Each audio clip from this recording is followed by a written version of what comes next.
Everybody, we asked the question, the following scenario. A guy was being like nice. Can you believe it? People are actually nice. They took out someone's garbage, but he was a little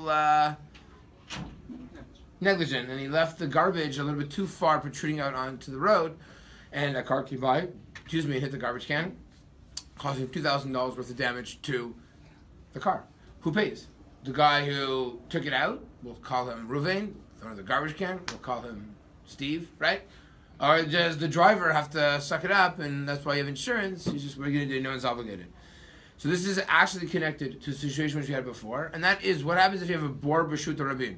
If you have a bor, if you have something which is dangerous, a pit in a public domain. So based on last week's parsha, and again, it's a Rashi, and it's a Gemara Baba Kama that says, and without the Torah telling you this, it's counterintuitive, which means in many ways it's exerat hakatuv. You'd never think that. You'd think logically, okay, I dig a pit, any damage it causes, I got to pay for it. Who digs a pit in a public domain? But the Torah is very clear. You're only obligated if you cause damage to an animal or to a human, not to vessels, not to kelim. You are exempt. You're patur from damage to kelim. Meaning, a car is a kli, and therefore, it could be that if this guy is driving his car, what do you mean? Yes, I put the garbage in a place that I shouldn't have, and it's what's called classic of bor b'reshut harabim. The person who has a pit in reshut harabim is exempt from damage that is caused by kelim. The person, i.e. the driver, believe it or not, needed to be more careful. Is he obligated maybe b'dei shamayim in some heavenly tribunal he should pay?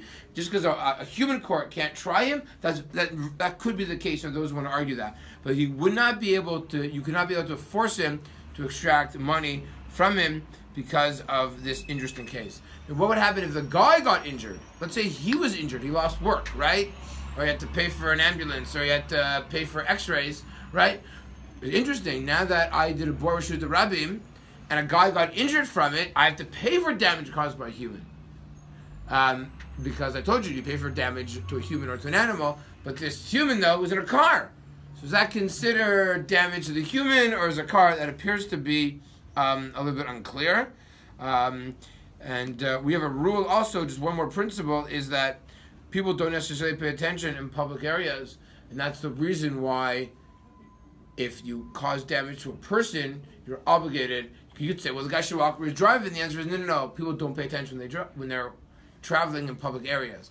That's true by walking, but by driving, we know you need to pay attention when you're driving, or else that's called negligent. That's right. You have to pay attention when you're driving. So it could be that when you're driving, other people want to argue, no. The reason why the Talmud exempted the person from Reuven tripped into a pit. Why don't we say, Reuven, watch where you're going? It's true you shouldn't have done it. You should have done